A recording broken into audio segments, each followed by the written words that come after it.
हरि ओम। मैं Siddheshwar Nath Ojha. WhatsApp number 8651379666। Phone number 6225260605।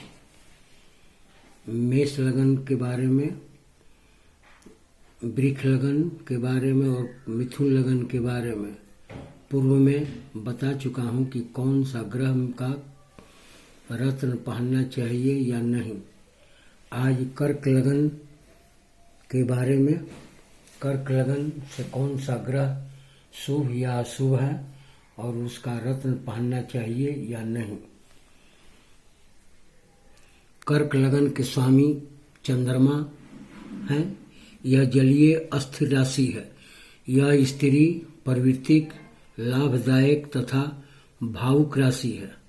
कर्क लगन की जातक अत्यधिक भावुक या परंतु न्यायप्रिय भी होते हैं। इनकी मानसिक शक्ति बड़ी तीव्र और आगे बढ़ने की लालसा और सत्यवादी भी होते हैं। शुद्ध हृदय वाले भी होते हैं। कर्क लगन में चंद्र देवता अगर पहले घर के स्वामी हैं, प्रथम भाव, द्वितीय भाव और चतुर्थ भाव और सप्तम भाव, नवम भाव और दसम और एकादश भाव में चंद्र देवता अगर बैठे हों तो ये शुभ फल देते हैं अपनी क्षमता के अनुसार। परंतु तीसरे भाव और पांचवें भाव या नीच के या छठे भाव, आठवें भाव और 12वें भाव में यदि उदय अवस्था में हो तो चंद्र देवता अशुभ फल प्रदान करते हैं। इनका दान और पाठ करके अशुभ प्रभाव का दूर किया जा सकता है। लेकिन चंद्रमा किसी भाव में अगर अस्त होकर बैठे हों तो इनका मोती रत्न धारण करके इनका बल बढ़ाकर लाभ लिया जा सकता है। कर्क लगन में सूर्य देवता के प्रभाव। सूर्य देव दूसरे भाव के स्वामी हैं। द्वितीय भाव मार्केश भी होते हैं। कर्क लगन में सूर्य देव मारक ग्रह के रूप में भी होते हैं। सूर्य के महादशा और अंतरदशा में धन का आगमन कुछ जरूर कराते हैं। इस लगन में इनका रत्न माणिक नहीं पहनना चाहिए। इनकी महादशा और अंतरदशा में इनका दान पाठ करके अशुभ प्रभाव को दूर किया जा सकता है। कर्क लगन में बुध देवता का फल। बुध देव इस कुंडली में तीसरे भाव और द्वादश भाव के स्वामी हैं, जो दोनों भाव खराब भाव हैं। लग्नेश चंद्रमा के अति शत्रु कर्क लगन की कुंडली में अशुभ फल देते हैं। इस कर्क लगन की कुंडली में बुध की महादशा और अंतरदशा जो आवे हर भाव में, किसी भी भाव में अगर ये बैठे हों बुध देवता तो ये अशुभ फल प्रदान करते हैं। इनका जप पाठ दान करके अशुभ प्रभाव को दूर किया जा सकता है। अगर यही बुध देवता 6, 8, 12 भाव में चंद्रमा 12 भाव में बैठे हो और चंद्रमा बली हो, शुभ हो, तो ये विपरीत राज योग बनाकर शुभाशुभ फलदान प्रदान करते हैं। इनका रत्न पन्ना कभी भी धारण नहीं करना चाहिए। कर्क लगन में शुक्राचार्य के प्रभाव। इस कुंडली में शुक्र देवता चौथे और 11वें भाव के स्वामी हैं। शुक्र अच्छे 2 भावों के स्वामी हैं, इसलिए शुक्र देव समग्रह के रूप में माने जाते हैं। अगर शुक्र देवता लगन द्वितीय भाव, चतुर्थ भाव और पंचम भाव, सप्तम भाव और नवम भाव तथा ऊंच का दसम भाव और एकादश भाव में शुभ फल प्रदान करते हैं, परंतु शुक्रदेव तीसरे भाव में नीच में हो, 6, 8, 12 में भाव में हो तो अपना बल के अनुसार अशुभ फल देते हैं। अगर शुक्रदेव अच्छे भाव में हो तो इनका महादशा और अंतरदशा में इनका रत्न पहनकर इनसे लाभ लिया जा सकता है। अशुभ भाव में अगर हो तो इनका जाप पाठ दान करके अशुभ प्रभाव को दूर किया जा सकता है। कर्क लगन में मंगल देवता का प्रभाव। कर्क लगन में मंगल देव पंचम भाव और दसम भाव के स्वामी हैं। लग्नेश चंद्रमा के मंगल देवता अति मित्र है। मंगल देव इस कुंडली में अति कारक शुभ ग्रह है।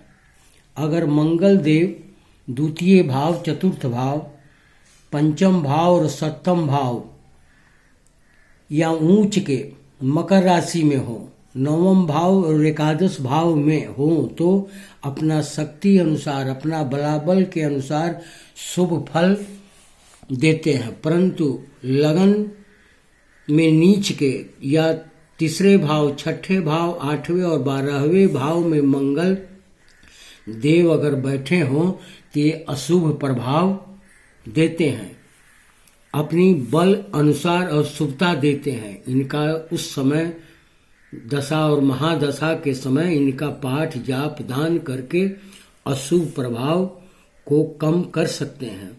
अगर अच्छे भाव में हो तो इनका रत्न मूंगा धारण करना चाहिए।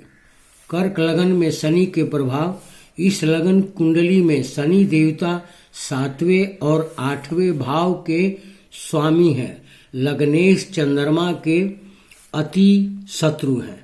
ये अति मारक ग्रह है।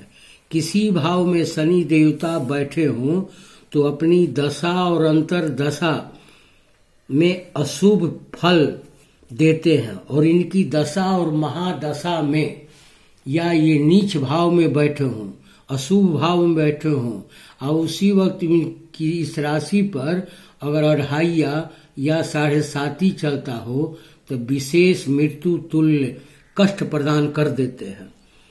परंतु जैन शनि देवता 6, 8, 12 भाव में अगर बैठे हों तो ये विपरीत राज योग बनाकर ये शुभ फल देने लगते हैं। चंद्रमा बलवान हो, शुभ हो, तब इस कुंडली में शनि का रत्न कभी भी नहीं पहनना चाहिए। अगर शनि विपरीत राज योग में नहीं हो तो इनकी दशा अंतर दशा में पाठ दान जाप करके इनके अशुभ प्रभाव को दूर किया जा सकता है। कर्क लगन में बृहस्पति देव का प्रभाव। इस कुंडली में बृहस्पति देव 6वें और 9वें भाव भागेश के, खडेश और भागेश के स्वामी हैं एवं लग्नेश चंद्रमा के अति मित्र हैं। इसलिए कर्क लगन की कुंडली में अति शुभ कारक योग कारक बृहस्पति देव हैं, यानी शुभ ग्रह हैं। प्रथम भाव, द्वितीय भाव और पंचम भाव, नवम भाव और दसम और एकादश भाव में अगर बृहस्पति देव विराजमान हो तो अपनी दशा और अंतर दशा में ये अपना बल शक्ति के अनुसार शुभ फल देते हैं। अगर किसी भाव में यदि गुरुदेव सूरज देव के साथ अस्त हो तो इनका रत्न पुखराज रत्न धारण कर इनका यानी बृहस्पति देव का बल को बढ़ाया जा सकता है। कर्क लगन में राहु देव का प्रभाव। कर्क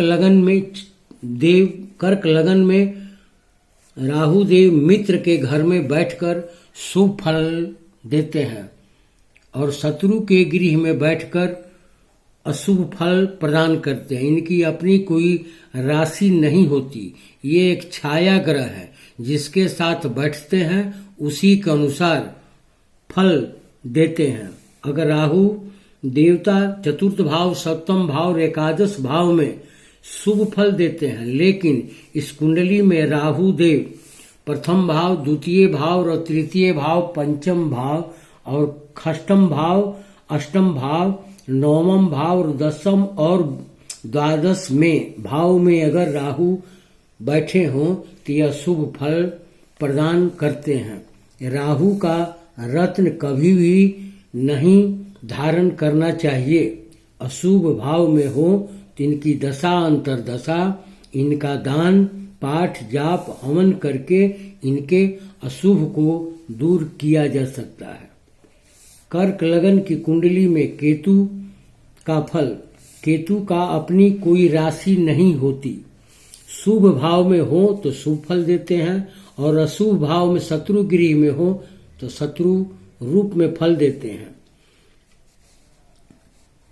चतुर्थ भाव, पंचम भाव या उच्च में या सात भाव, सप्तम भाव में शुभ फल देते हैं। अगर केतु देव द्वितीय भाव, तृतीय भाव और षष्ठम भाव, अष्टम भाव और नवम भाव और एकादश भाव या नीच या द्वादश भाव में केतु मारक ग्रह के रूप में बन जाते हैं, इसलिए अपना दुष्प्रभाव देने लगते हैं। इनका रत्न लहसुनिया कभी भी नहीं पहनना चाहिए। ये अशुभ भाव में केतु हो तो इनकी दशा में अंतर्दशा में जाप दान हवन करना चाहिए।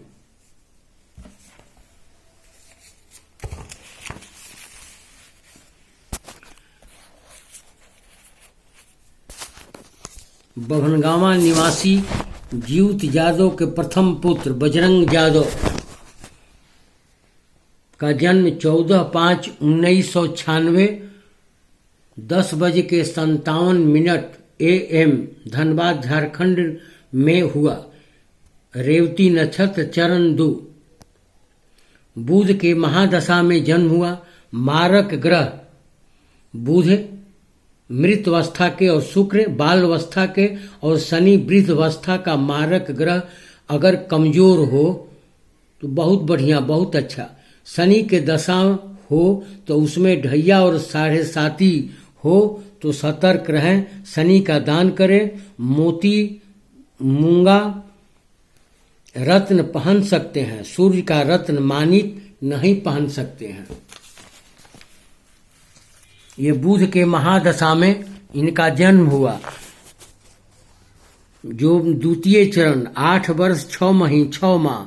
इसके बाद केतु का महादशा 7 वर्ष।